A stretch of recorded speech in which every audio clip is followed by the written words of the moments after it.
apresenta Programa Conversando o Evangelho, um encontro aberto e participativo acerca da mensagem de Jesus à luz do Espiritismo, uma produção da equipe Casa Virtual Luz Espírita. Coordenação Cristiane Nobre Campos. Te ver aqui cantando.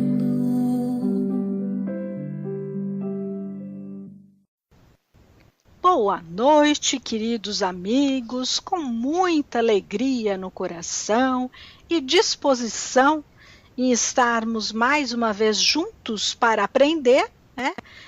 Estamos acolhendo a todos neste momento. Por isso, sintam-se abraçados pela nossa equipe e por toda a espiritualidade que nos acompanha.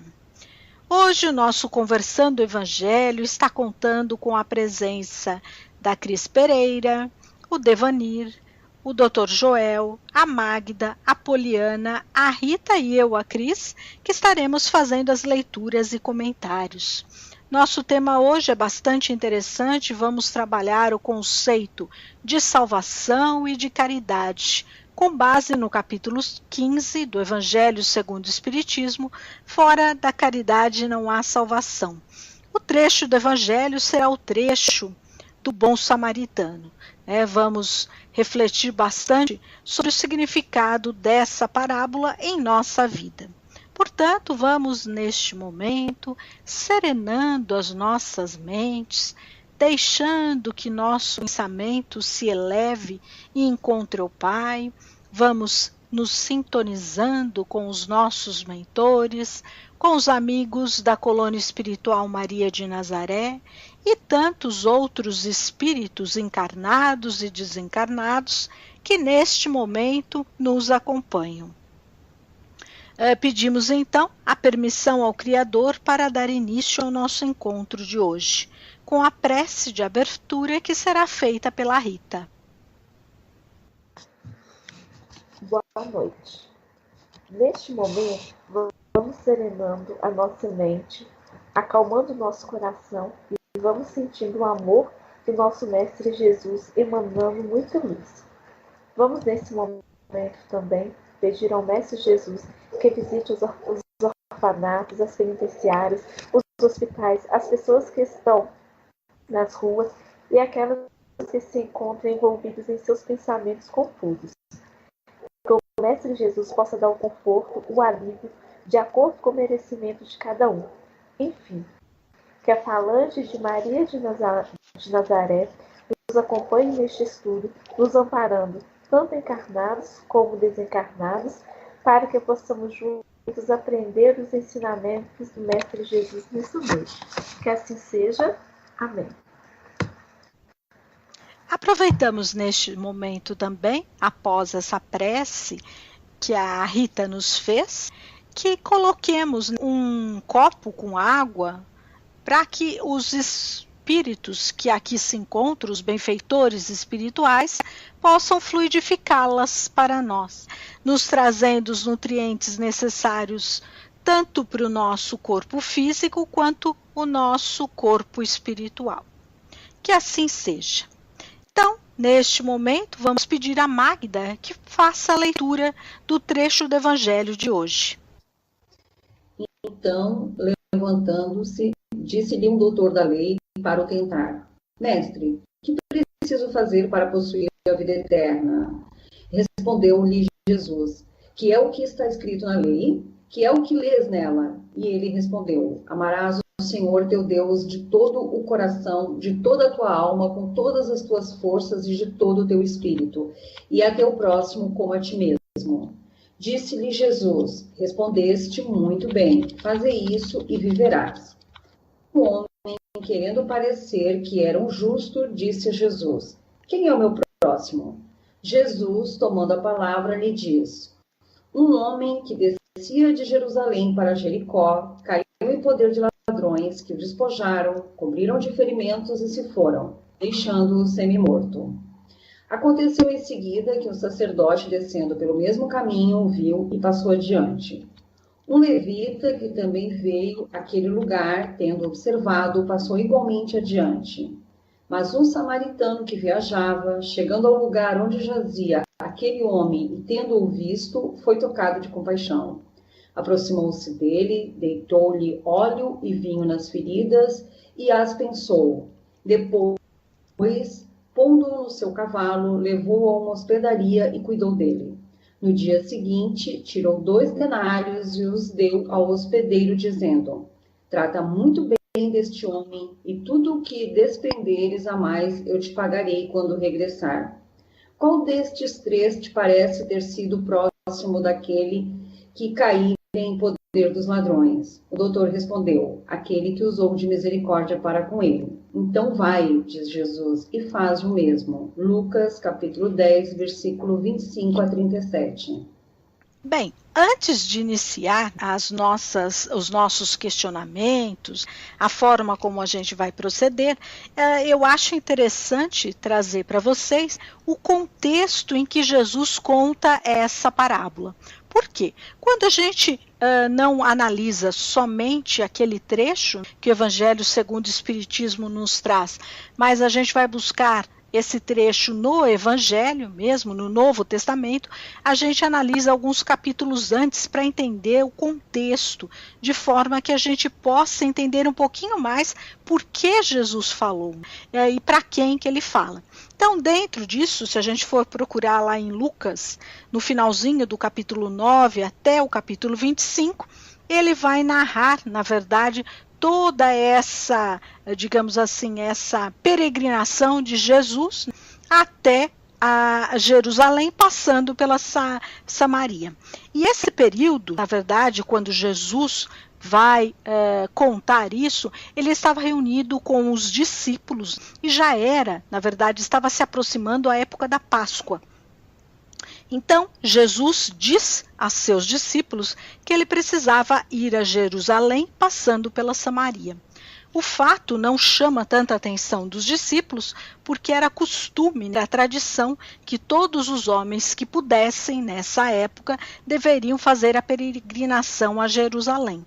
Mas é um fato estranho que Jesus queira passar pela Samaria, porque conforme a gente vai perceber aí ao longo dos questionamentos, o caminho passando pela Samaria era muito mais longo e perigoso. Então os apóstolos se oferecem a Jesus, já que o caminho era muito longo, não seria possível fazer em um dia só, eles imaginavam sem estar extremamente cansados, eles se oferecem para ir à frente, buscar uma pousada, um local para se ficar e descansarem. Ao irem na Samaria, eles não conseguem, na verdade, nenhum local que ofereça hospedagem, embora fosse costume que se oferecesse a todo e qualquer peregrino a hospedagem, bem como água. Porque dizia-se uma lenda na época que aquele que assim não o fizesse, já que esses peregrinos estavam indo, digamos assim, para um local sagrado, eles deveriam receber o cuidado do povo que estava ao redor. Quem assim não o fizesse, ele poderia receber dos céus um fogo, né, que queimaria ele e toda a família dele. Então, na verdade, João é que toma a frente para ir, mesmo não conseguindo essa hospedagem justamente por eles serem judeus, e nós vamos ver que os samaritanos e os judeus não se davam bem, embora eles tenham origem no mesmo povo. João volta e fica indignado com essa atitude e até questiona Jesus, dizendo para ele se ele não queria que João, ele mesmo, né, pedisse aos céus para que descesse esse fogo e queimasse todos os samaritanos. Então a gente percebe que Jesus já direcionando o pensamento, o coração de João, ele diz que o Filho do Homem não vem para destruir vidas, mas para salvá-las, no sentido de curar, de ensinar. E Jesus, dessa forma, faz a viagem mesmo sem ter um local para se hospedar, para descansar. Dessa forma, eles atravessam todo o deserto e ao chegar estão cansados, né? Em Jerusalém estão cansados, e ao chegar lá, ao invés, né, de ter alguém que o esperasse e proporcionasse um descanso, uma água, uma comida, nós vamos ver que na verdade vem aí um sacerdote e que tenta, né, de certa forma testá-lo. Então esse é o contexto que está inserido o trecho que nós acabamos de ler. Então, dessa forma, vamos passar para os nossos questionamentos, né? Começando aí, entendendo, na verdade, como era Jerusalém e Jericó, Devanir. Como era esse percurso que era feito de Jerusalém a Jericó em termos geográficos? Como era a economia e a cultura dessas cidades? Eram iguais? Eram diferentes? Como é que a gente pode entender isso? Vamos tentar entender um pouquinho, primeiramente, da história que se refere o Evangelho nessa passagem. Já que na estrada sinuosa e íngreme que liga Jerusalém a Jericó, diversas pessoas devem ter sido assaltadas, com prejuízo até de suas próprias vidas. A parábola do bom samaritano foi entendida de pronto, indicando que sua periculosidade era conhecida. Era uma estrada muito inclinada, descia 1.000 metros em 24 quilômetros. Jericó é, até hoje, o local habitado de mais baixa altitude do planeta, cerca de 250 metros abaixo do nível do Mediterrâneo. Situa-se em uma planície ao lado do Jordão, próximo ao Mar Morto, e seu clima é razoavelmente quente. Herodes possuía um palácio lá para fugir do frio de Jerusalém, que fica na região montanhosa, a uns 800 metros acima do nível do Mediterrâneo. Dois mundos diferentes ligados por essa estrada. Jerusalém, estabelecida para a adoração do Senhor, desde os tempos de Melquisedeque, e Jericó, fundada como altar de adoração da lua. A rota de Jerusalém para Jericó, no passado e no presente, se caracteriza pela movimentação comercial. E a parábola nos relata a história de um homem que, viajando de Jerusalém para Jericó, foi assaltado, espancado e deixado quase morto à beira da estrada. O episódio nos conduz a algumas reflexões fundamentadas nas orientações espíritas. Destaca-se, em primeiro lugar, a violência a que o viajante foi submetido, característica de um mundo de expiações e provas, onde o mal predomina. A Terra, consequentemente, oferece um dos tipos de mundos expiatórios, cuja variedade é infinita, mas revelando todos, como caráter comum, o servirem de um lugar de exílio para espíritos rebeldes à lei de Deus. Esses espíritos têm aí de lutar, ao mesmo tempo, com a perversidade dos homens e com a inclemência da natureza, duplo e árduo trabalho que simultaneamente desenvolve as qualidades do coração e as da inteligência. Uma vida comercial como existente em Jerusalém e Jericó, de intenso trânsito e movimentação de bens materiais, atrai a presença de trabalhadores honestos que, com esforço e dedicação, garantem a sua subsistência. Quanto à permanência de pessoas inescrupulosas, descomprometidas com o bem, que não hesitam em prejudicar os desavisados que por ali transitam. Jerusalém literalmente significa cidade da paz, ou visão da paz. Jerusalém é a cidade santa, de onde vinha toda a luz da verdade para o mundo. É a luz que vem do sol. Portanto, Jerusalém significa a imutabilidade da verdade e a estabilidade trazida pela paz. Jericó significa lua, e, portanto, mutabilidade, dado que a lua é variável em seus aspectos. Passa a palavra. O Devanir nos trouxe, né, de uma forma muito profunda, o entendimento dessas cidades. Então, a gente pôde ver as características de que diferenciam uma da outra, além dessa descida íngreme. Então, quando a gente for falar da parábola, agora nós analisamos o cenário, vamos agora entender cada personagem historicamente. Então, nós vamos começar perguntando quem eram os sacerdotes no passado aqui e agora. Como é que a gente pode entender a figura do sacerdote nessa parábola? Lembrando que a parábola diz que o sacerdote estava descendo, ou seja, ele vinha de de Jerusalém para a Samaria. Por quê? Porque já tinham passado aí estavam chegando as festividades. Então vamos entender esse contexto. Poliana, você poderia trazer para nós aí o significado de sacerdote? Qual era a figura do sacerdote? Bem, voltando um pouco na época de Moisés, quando ele se liberta, né, o povo da escravidão no Egito, ele designa algumas responsabilidades para alguns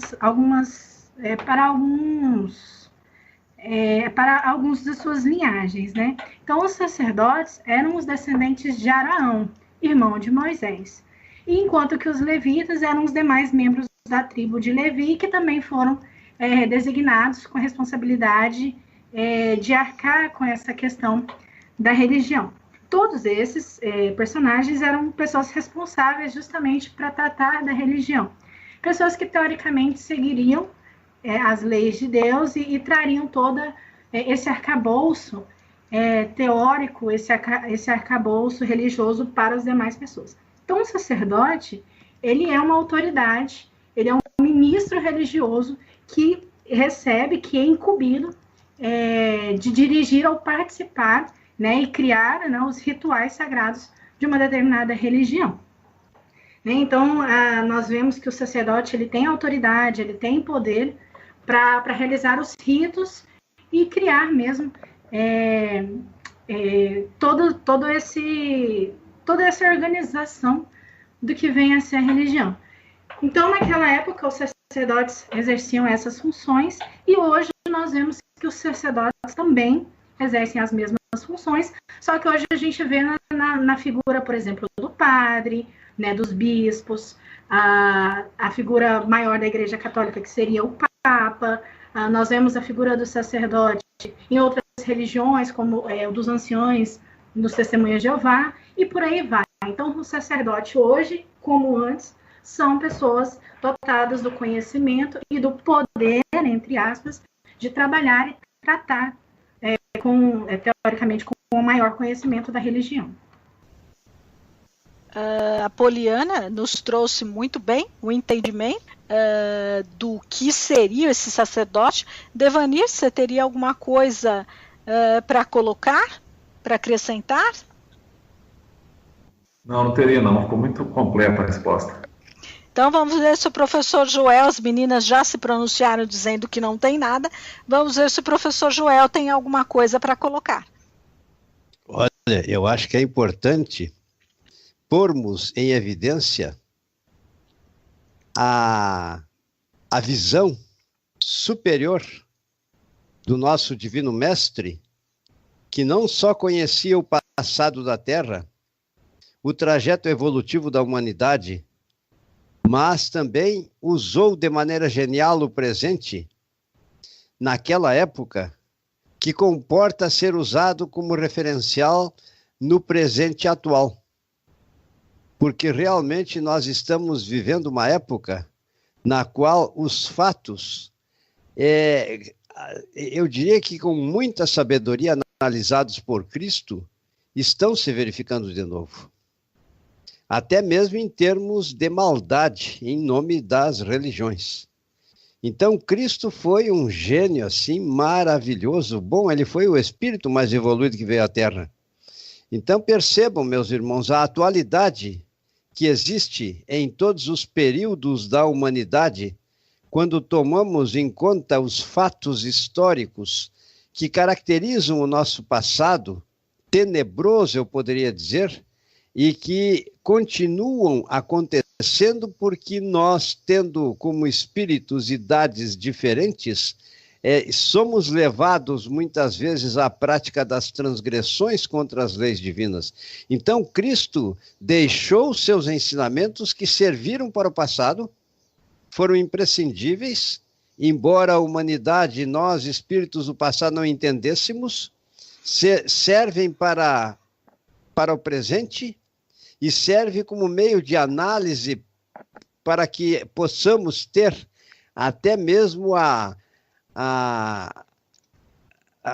agora me falta a palavra adequada para termos o entendimento sobre as imperfeições, a indulgência. A indulgência era a palavra que eu queria dizer, com o passado, para não julgarmos, porque em última análise são os seres humanos, espíritos encarnados que viveram em diversas épocas. Então foi útil na Idade Média e é utilíssimo no presente e prosseguirá ainda tendo a sua utilidade em termos de futuro.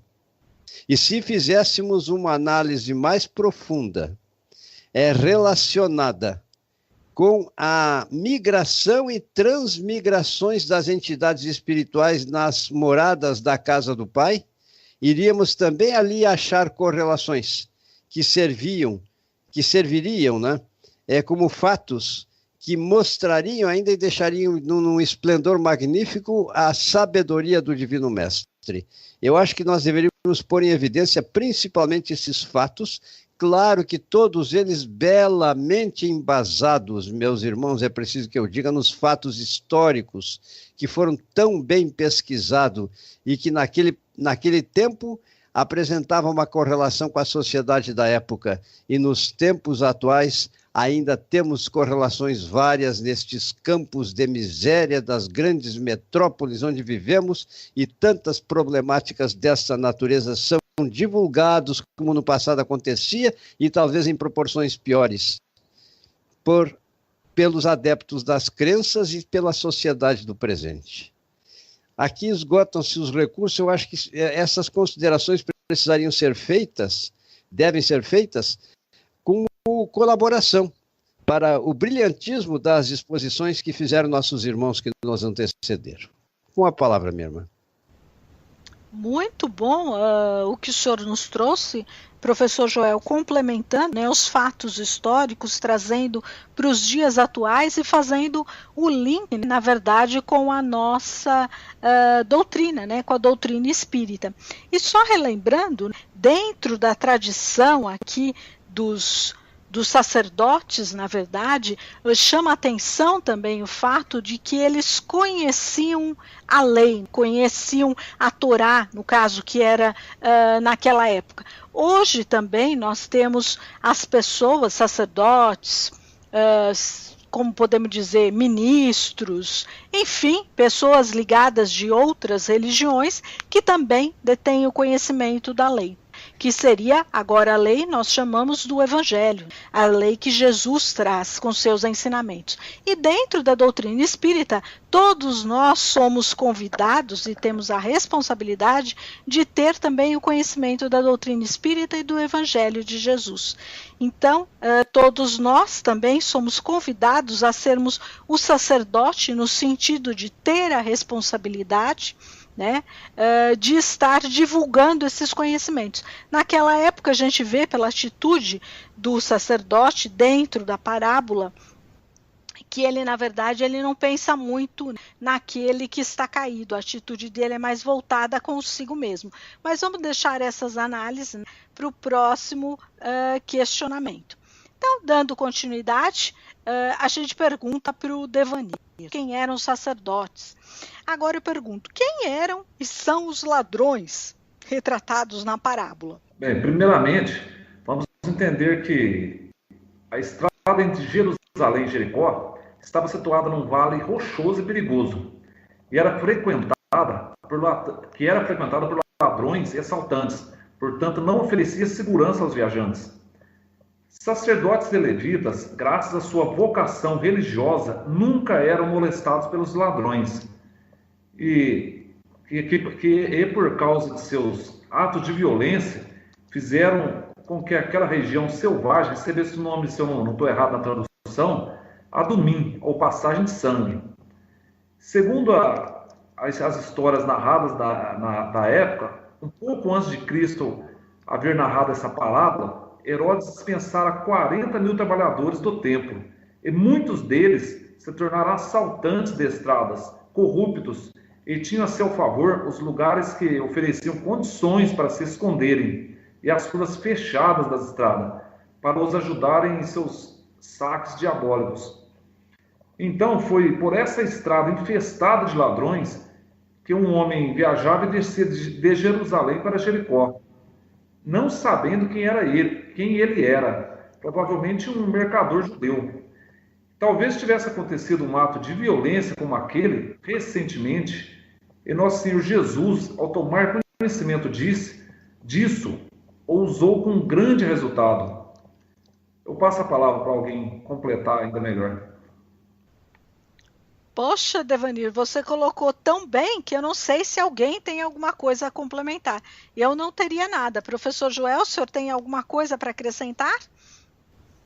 Olha, praticamente tu estás com a razão e o nosso irmão torna-se cada vez mais eficaz nas suas exposições. Meus parabéns.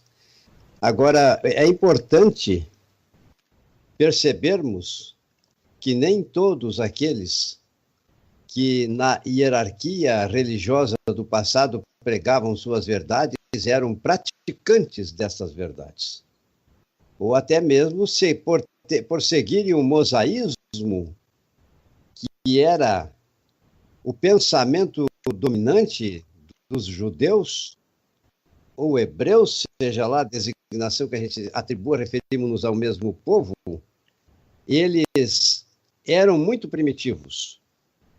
E estas são exemplos das dificuldades pelas quais nós, seres humanos, precisamos passar na transmigração e na multiplicidade das nossas existências pelo processo reencarnatório, até que possamos adquirir a percepção verdadeiramente luminosa, e eu diria global, das verdades universais relacionadas com o perdão, com o amor, com a indulgência. Passo a palavra para ti, minha irmã Cris. Poxa, professor Joel, foi muito útil. A gente gostaria de também falar, assim, de inspiração toda vez, né? Já que o senhor fala tão bem. Na verdade, o Devanir e o senhor trouxeram muito bem o conceito aí dos ladrões, né? O senhor até fez referência, lembrando que apesar dos sacerdotes terem o conhecimento da lei, a lei mosaica, deveriam ter agido parando e acolhendo aquele que estava caído, e não foi dessa forma que ele agiu. Muitas vezes os ladrões, como colocado aqui, as pessoas que estão vivenciando aí um período, digamos assim, de ausência de amor, muitas vezes elas não conhecem esse amor. A gente não pode nem falar em termos de maldade absoluta, mas talvez sejam ignorantes, e por não conhecerem a Jesus, não conhecerem o amor de Jesus e todas as leis naturais, lei de ação e reação, têm um comportamento equivocado. Isso não significa que estão destinados a terem esse comportamento ad eterno, como o senhor bem colocou. A evolução de cada criatura vai acontecer dentro do tempo das ações de cada um, mas isso vai acontecer. Então é bom que a gente não use de pré-julgamentos quando formos tratar aí com pessoas no nosso dia a dia. Vamos entender e respeitar o momento que cada um vive, sabendo que todos somos filhos de Deus e temos dentro de nós a capacidade para vivenciar o amor. Então, dando continuidade, vamos passar para o nosso próximo questionamento. Devanir, como é que a gente pode entender a posição dos levitas? No passado e hoje, nós já vimos que o sacerdote não acolheu aquele nosso irmão, até dentro das tradições, eu acabei esquecendo de falar, o sacerdote, dentro dos rituais que eles estabeleciam, ele não poderia reconhecer ou estar ali mexendo numa pessoa que estivesse morta, digamos assim, porque ele estaria sendo contaminado e ficaria impuro. Então, por conta disso, naquele momento, a gente pensa que o sacerdote ele foi muito egoísta. Ele pensou nele, né? Que diriam dele, no qual a imagem que a sociedade faria dele. E não pensou naquele que estava caído e que ele deveria estar exercitando a lei do amor, aí, que ele tem conhecimento. Na parábola, a segunda pessoa a passar pela vítima dos salteadores foi um levita. Nos dias atuais, muitas comunidades cristãs identificam os levitas com os músicos e cantores, e quando muito, incluem ainda os chamados mistérios de dança. Entretanto, nos tempos bíblicos, os levitas eram encarregados de toda e qualquer atividade relacionada ao serviço sagrado, desde o cuidado com os utensílios consagrados, passando pelo transporte dos materiais usados na armação do tabernáculo no período da peregrinação e a guarda dos portões do tabernáculo, templo, até o exercício da adoração propriamente dita. Passa a palavra. Só então fazendo referência, já que o professor Joel não tem nada a acrescentar, a atitude do levita, se a gente lembrar que os levitas também tinham conhecimento da lei, já que participavam das atividades dentro do templo, vamos entender que, na verdade, a atitude dele também não foi correta.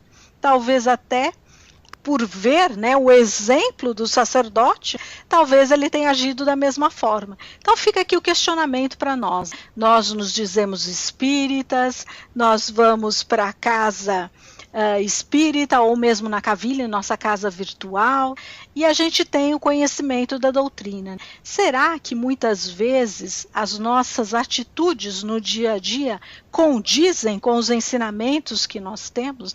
Será que algumas vezes uma atitude equivocada no momento de nervoso, isso, aquilo, a gente não pode levar outros que estão nos vendo e que sabem da nossa missão enquanto espíritas, do nosso conhecimento, nós também não podemos estar levando esses outros irmãos para um caminho que não seja o correto? Será que não é importante a gente pensar um pouquinho antes de agir, procurar sempre no momento aí, geralmente de nervoso, de irritabilidade, pensar como é que Jesus agiria, para que a gente não carregue conosco esse fardo, além de todos o que nós já temos, de tantas encarnações, mas esse de levar outros que poderíamos estar levando para o caminho da luz, conduzi-los para o caminho aí fora da luz, né, fora do amor de Jesus.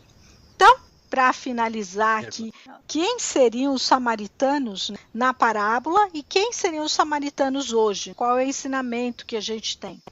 Na verdade, os samaritanos, eu diria que são mais, simbolicamente, no transcurso da trajetória evolutiva da humanidade, desde aqueles tempos, eles apresentavam um grau evolutivo maior. Dá para se dizer que existe um termo de comparação.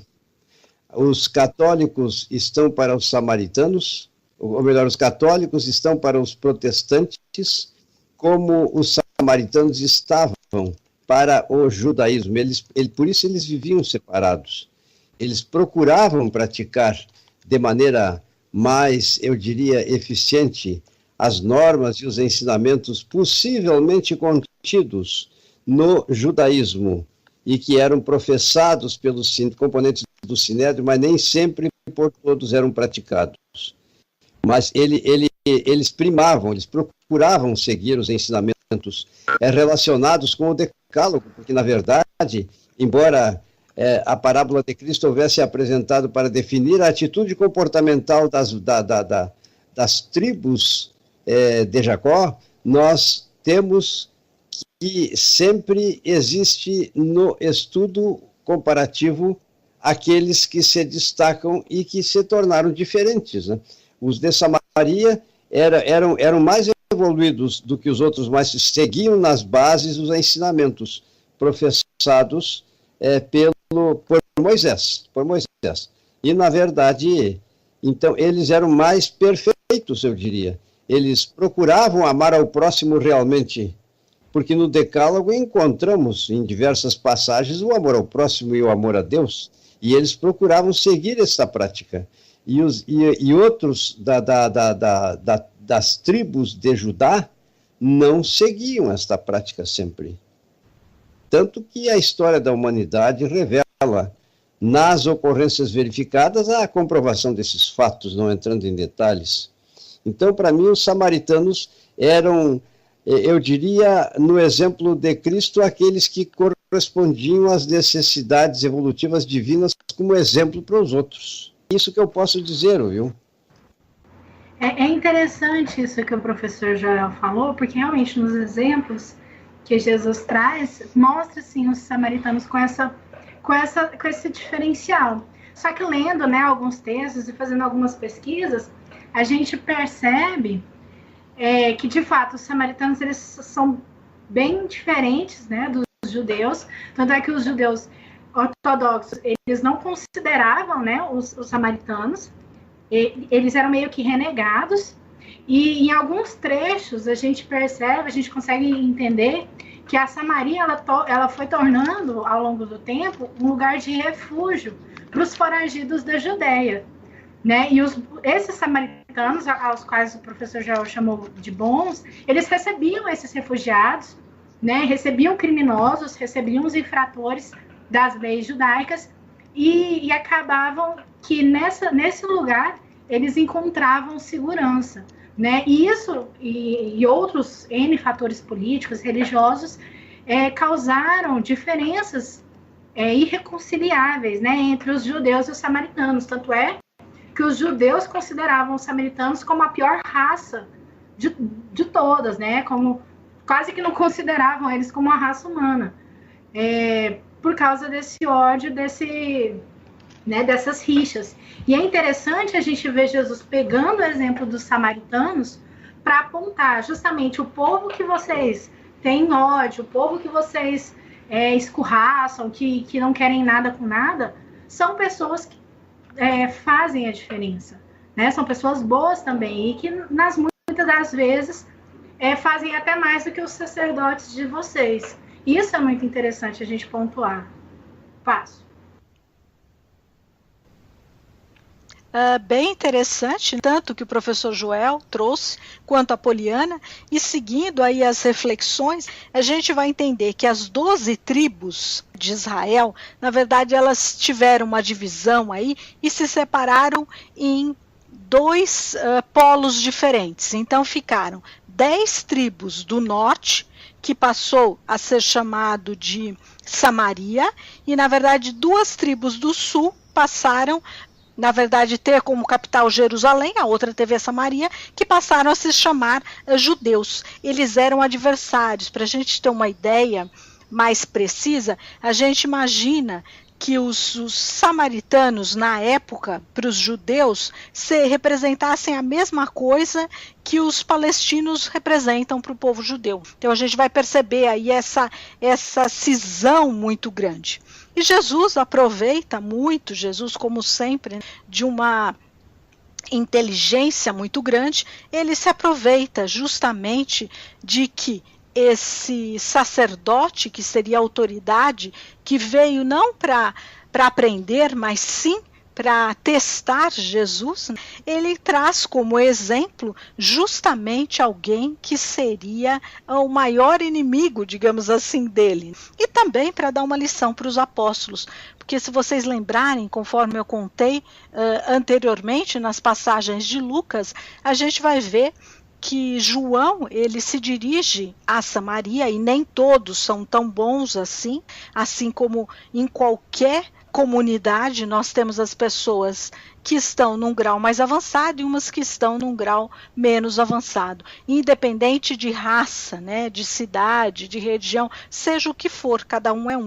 Então a gente percebe que eles não conseguiram a hospedagem. Então João estava muito raivoso com os samaritanos. Então quando Jesus começa a contar esta parábola e até coloca os samaritanos, eu fico aqui imaginando como é que João reagiu. Deve ter dito assim, nossa, carapuça é para mim, né? Porque ele colocou como exemplo os samaritanos. Então quantas vezes a gente também não ouve algumas coisas, nosso preconceito, e acaba servindo para nós, para o nosso aprendizado.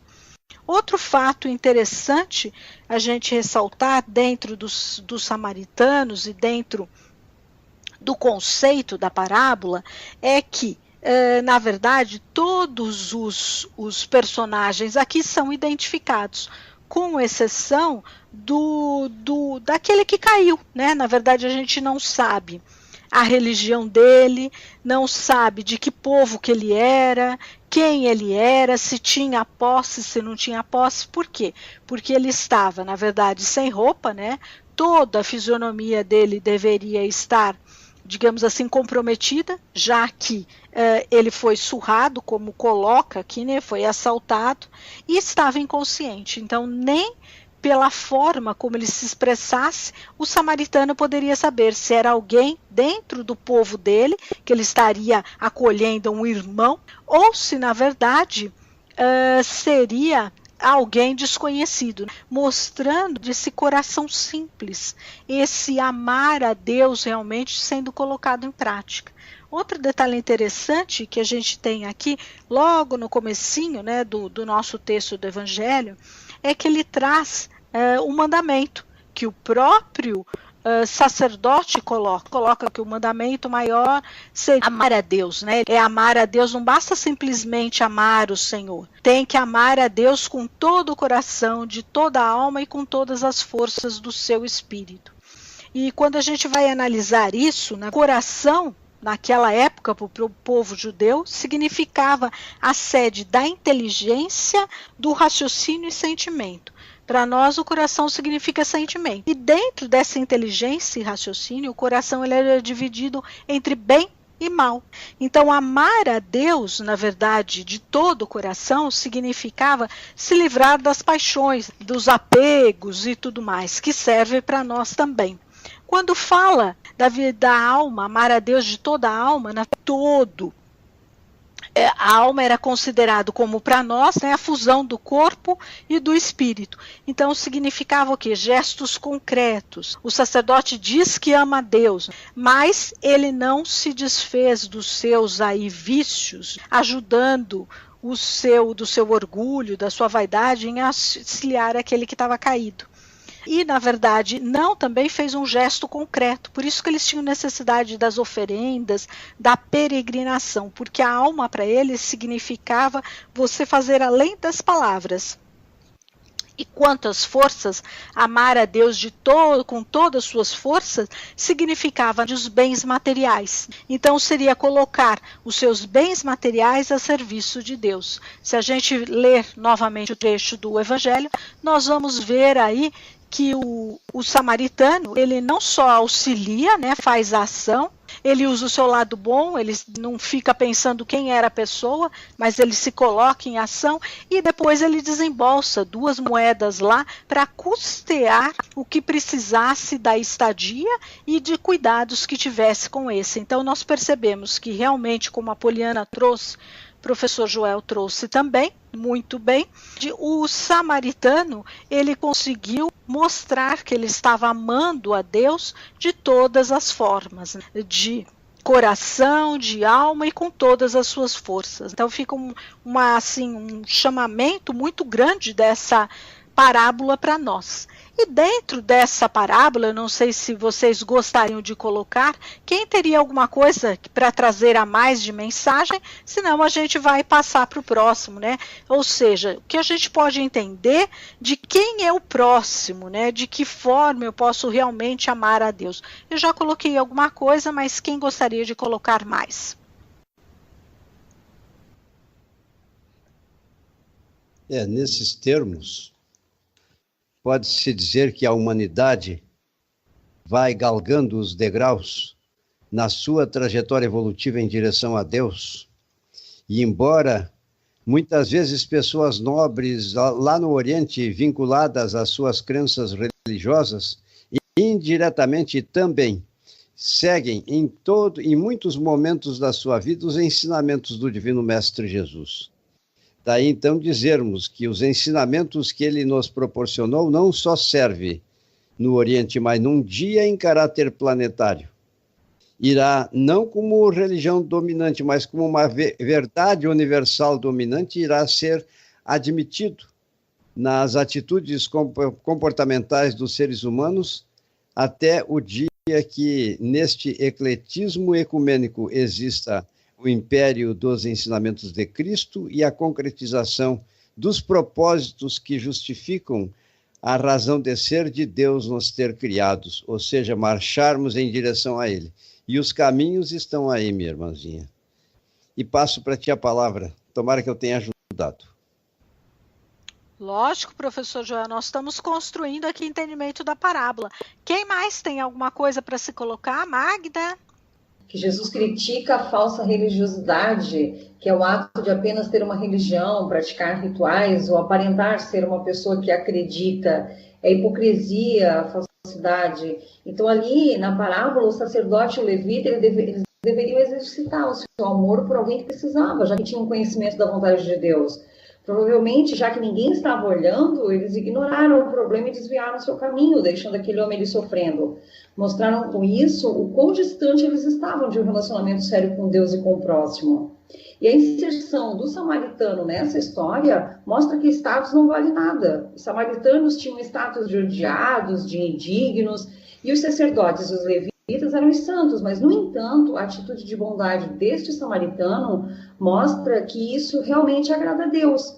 O samaritano doou-se completamente ao homem que necessitava, empregando cuidado, tempo e até dinheiro. E essa é a atitude que Jesus quer ver. Em outras palavras, Jesus quer ver obras decorrentes de fé e não uma fé vazia de boas obras.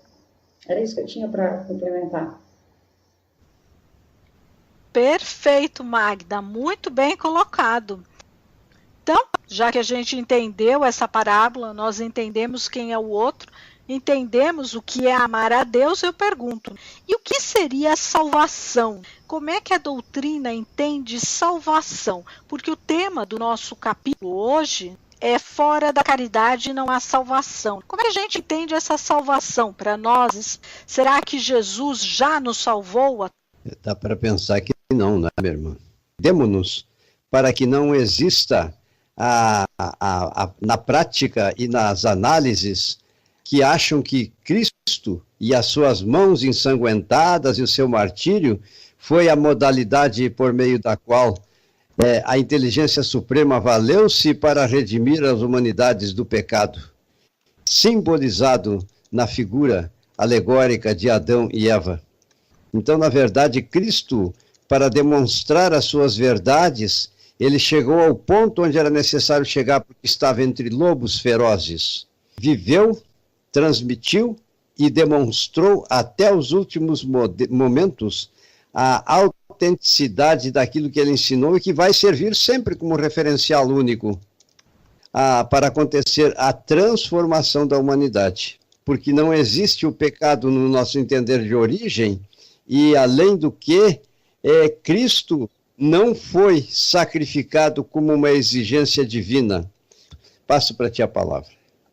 O professor Joel já trouxe um ensinamento grande para nós, o que seria a salvação dentro dos moldes da doutrina espírita. Cris Pereira, você tem alguma coisa para falar? O significado da palavra salvação, no conceito espírita, é a liberdade do espírito da necessidade de viver em mundos materiais, onde faz a sua evolução através da reencarnação. É a libertação das suas imperfeições que os levam aos erros, a praticar o mal a si e aos outros, pelo desenvolvimento das qualificações nobres que traz em si, desde sua criação por Deus. É a libertação do apego aos prazeres e valores materiais, pela descoberta dos prazeres e valores espirituais, as únicas que trazem felicidade e paz duradoura. É a conquista do reino de Deus em si. Permanentemente estar sempre em paz consigo e com Deus, em qualquer lugar e em qualquer situação. Essa salvação, pela vontade de Deus, tem de ser conquistada por cada um dos espíritos imortais. No viver o bem, no estudo, no trabalho, no relacionamento com os demais, na resignação, nas expiações e provas, que são oportunidades de libertação das consequências das faltas e omissões de quem as sofre. Portanto, em todo o Evangelho, vemos Jesus sempre dizendo às pessoas que ele atendia em algumas necessidades: a tua fé te salvará. Jamais ele diz: eu te salvei, ou mesmo Deus te salvou, mas a tua fé, chamando a atenção da criatura para o fato de a salvação depender dela e não dele ou de Deus. Isso aí que a Cris falou está muito certo, né? E a visão espírita é basicamente isso, né? O que seria a salvação? Salvação nada mais é do que a própria evolução. E o que seria a evolução? A busca pela melhora, né? Pela reforma íntima.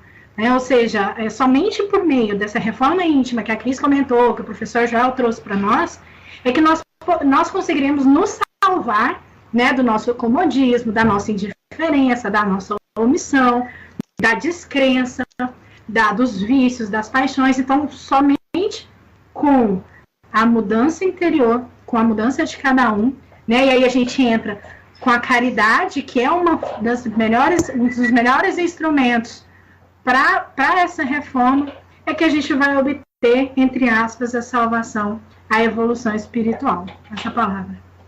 Ah, mas que bom, minha irmãzinha. As manifestações que vocês fazem e que todos nós fazemos vai configurando aquele brilhantismo que deve existir em termos de entendimento por parte das pessoas que chegaram ao grau para entender essas coisas, porque num dia nós não somente conseguiremos o que foi tão bem configurado como salvação na Terra, mas chegar ao grau de espíritos puros, sábios e benfazejos. Esse é o final do nosso propósito. Com a palavra, minha irmã Cris. Professor Joel, já que nós entendemos o que é salvação, esse conceito de salvação como evolução, por que a doutrina espírita coloca, então, que sem a caridade não há salvação? Como é que a gente pode entender isso, Devanir? Bem, caridade é a palavra fundamental da doutrina espírita, sendo que aparece várias vezes nas citações em O Livro dos Espíritos. Primeiramente, a humanidade recebeu, através de Moisés, os 10 mandamentos. Certamente que os homens não entenderam, muito menos cumpriram o que ali estava definido. Então veio Jesus e sintetizou os ensinos em uma frase: amar a Deus sobre todas as coisas e ao próximo como a si mesmo. Novamente, certamente que os homens não entenderam a frase e muito menos cumpriram o que ali estava definido. Agora vem a nova tentativa do mundo maior, a síntese da síntese, numa só palavra: a caridade. É a virtude que espiritualiza o ser humano. Enquanto a fé coloca o ser humano na estrada da evolução, porque vincula suas vibrações com o mundo superior, a esperança faz com que o homem se levante após as naturais quedas no caminho evolutivo e retorne sua trajetória. No entanto, o que eleva o ser humano, o que lhe dá a luz inapagável, o que lhe oferece efetivas condições de ascensão espiritual, é a prática da caridade. Paulo refere-se às 3 virtudes que nossos irmãos da Igreja Católica definiram como teologais e deixa claro que a caridade é a maior delas. Vamos citar também que a questão 886 do Livro dos Espíritos define com clareza a questão da caridade, tal como Jesus a entendia. Benevolência para com todos, indulgência para com as imperfeições dos outros, perdão das ofensas. Logo após, em nota, Allan Kardec esclarece: a caridade, segundo Jesus, não se restringe à esmola, abrange todas as relações em que nos achamos com os nossos semelhantes, sejam eles nossos inferiores, nossos iguais ou nossos superiores. E por fim, é bom que reflitamos sobre essas 3 expressões que caracterizam a prática da caridade: benevolência, indulgência e perdão. Passa a palavra. Quando Kardec coloca a caridade como critério de salvação e não o espiritismo, ele, portanto, está nos chamando a atenção para o fato de a salvação acontecer no interior da criatura e não por meio de práticas exteriores, e que todos temos acesso a ela, pois independe de qualquer tipo de crença. Vejam só, meus irmãos. Eu diria que em todos os campos da vida e das atividades humanas deve existir a prática da caridade. E depende muito ainda de exercitarmos esse atributo. Frutos concretizados que emanem do nosso íntimo porque iremos enxergando cada vez mais na medida que o tempo passa e na medida em que nós vamos evoluindo. Passo para ti a palavra, minha irmãzinha. Caridade é o estímulo vivo da fraternidade que ligará homens e nações numa só família, igual um imenso rebanho sob o comando de um único pastor. É o amor que se materializa. É a libertação e preservação do espírito contra o perigo de maiores males no próprio caminho, a fim de que se confie a construção da própria felicidade nos domínios do bem, elevando-se a passos mais altos de evolução. Era isso que tinha para complementar. Bem, diante do que o Devanir nos trouxe, professor Joel, Magda, enfim, todos, né, a Poliana, a Cris Pereira, a gente pode concluir que, na verdade, o samaritano foi o único que agiu com caridade, esse amor em ação. Então, para finalizar o nosso encontro de hoje, sabendo que o tempo é muito escasso diante de todos os ensinamentos que a gente poderia trazer, eu vou trazer aqui um texto tirado do O Consolador, de Francisco Cândido Xavier, pelo Espírito Emmanuel. Então, se coloca que, na verdade, a ideia, né, de salvação ocupa o pensamento da humanidade, como a gente viu desde tempos remotos. Porém, o conceito parece que permanece indefinido. Por que a gente fala isso? Porque, na verdade, o que consistiria a salvação? Como foi muito bem colocado, será que a salvação ela é alguma coisa que exige esforço ou é um processo mágico que acontece de um momento para outro? Os homens, eles buscam, na verdade, sempre gurus e salvadores. Lógico, por ser mais fácil, para que a gente não tenha que sair da nossa zona de conforto. Não no sentido de um mestre cujos exemplos devam ser imitados e os ensinamentos seguidos. Queremos as coisas mais fáceis para ontem, mas sim como alguém faça o trabalho duro para nós. É assim que a gente pensa. Então, quando a gente coloca que Cristo já nos salvou, a gente está com esse pensamento. Mas há um certo gosto pelo maravilhoso, por soluções fáceis e rápidas, como a gente já viu, justamente para que a gente não tenha que mudar, não tenha que passar pela dolorosa parte que é da transformação do nosso ser. Acreditam muitas vezes, muitas pessoas e até os espíritas, alguns espíritas, que basta crer e pronto, já está salvo, já está redimido, já não tem mais problema. Ou porque fez uma obra de caridade, doou um pouco de tempo ou um pouco de alimento, já está salvo, já ganhou a salvação, ou seja, já evoluiu. E não é assim. Nós sabemos que, na verdade, as fissuras morais, elas não vão desaparecer se a gente não se esforçar por mudá-las, por colocá-las, na verdade, fora de nós, transformá-las em virtudes, tirar as vicissitudes e transformá-las em virtudes. A gente pode dizer que não existe ritos para essa transformação, essa evolução. Existem sim tentativas, existem a perseverança, existe a fé e a vontade de mudar. E por isso que a gente diz, no âmbito cristão, que a cada um é dado segundo as suas obras. A gente entende que se a cada um é dado segundo as suas obras, a salvação passa a ser, então, de um processo contínuo. E não é porque eu fiz uma caridade hoje que eu estou salvo. A cada dia eu tenho que buscar essa salvação. Através do quê? Através da vivência do Evangelho, dessa luz que vai descortinando as nossas sombras e nos possibilitando nos conhecer melhor, ver ainda aquilo que precisa ser mudado e mudar. Isso consiste o processo de salvação, o processo de evolução. É romper com esses velhos hábitos e assumir o compromisso de ser cada dia melhor.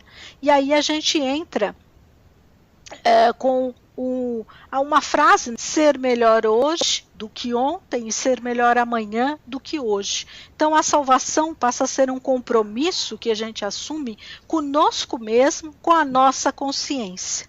E ela, lógico que ela vai depender da nossa maturidade, da nossa responsabilidade. Então, não há milagres nem solução fácil como a gente viu, mas sim um caminho a ser seguido. Lembremos do samaritano que estava seguindo o caminho. Reparem que todos os outros estavam descendo de Jerusalém para Jericó, mas não faz referência ao samaritano, ele estava apenas passando. Então, em todos os momentos da vida dele, a gente pode assumir isso, né? Ele estava desenvolvendo o amor a Deus em sua plenitude através da caridade. Ou seja, ele estava desenvolvendo o processo de salvação, evolução do seu espírito. Então, é preciso que a gente trabalhe, é preciso que a gente internalize essa ideia, que entenda que o outro, na verdade, ele não é só aquele que é meu irmão consanguíneo, a minha família, ou mesmo da mesma nação, da mesma etnia, ou um amigo, mas sim é todo aquele que estiver ao nosso lado. E por conta disso, então, a gente coloca que é preciso sim a gente libertar o espírito desses círculos, né, de sofrimento, para que a gente possa vivenciar coisas mais sublimes. Esse seria, na verdade, a nossa salvação, a nossa evolução. Vamos então pedir ao professor Joel que faça a nossa prece de encerramento. Mentores, espirituais amigos, que conosco acham-se neste momento na sintonia, e de maneira especial, irmãos espirituais da Colônia Maria de Nazaré. Mentores espirituais amigos, queremos abrir nossas almas, queremos mostrar nossas chagas, e queremos ter com a vossa bênção, amado Pai Celestial, a resignação necessária para enfrentarmos todas as dificuldades que sejam precisos enfrentar e serem enfrentadas. Cristo, nosso modelo, nosso guia, nos deixou todos estes brilhantes e maravilhosos ensinamentos. Queremos tão somente que vocês, espíritos amigos, enxerguem a sinceridade das intenções e percebam o quanto nós desejamos servir a causa espírita, em nome do Divino Mestre Jesus, levando a doutrina que nos propicia o verdadeiro consolo, pelo estudo, pelo esclarecimento, para que possamos cada vez mais conhecer a verdade. E auxiliai-nos para que possamos, dentro dos parâmetros que Jesus estabeleceu, exercer esta prática e propor estes ensinamentos. Obrigado, amado Pai Celestial. Obrigado, mentores espirituais amigos, porque nesta gigantesca obra sabemos que estamos sendo auxiliados por vós. Ajudai-nos, pois, amado Pai Celestial. Ajudai-nos, Jesus, ajudai-nos, Maria de Nazaré. E a todos vós, espíritos amigos, agradecemos e pedimos que possamos ter as condições para corresponder às vossas expectativas, pois esta é a nossa intenção perseverante. Obrigado, Jesus. Obrigado, irmãos espirituais, e que assim seja. Que assim seja, damos graças a Deus, né? E vamos que tenhamos uma semana aí, uma noite tranquila e uma semana repleto de ensinamentos em que a gente possa colocar, né, em prática a atitude do samaritano, né? O exercício do amor e da caridade. Até o nosso próximo programa.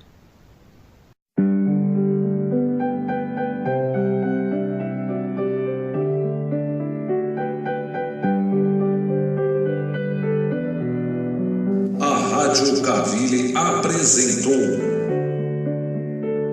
Programa Conversando o Evangelho, uma produção da equipe Casa Virtual Luz Espírita. Acesse www.cavile.com.br. A alegria que vem no meu coração por te ver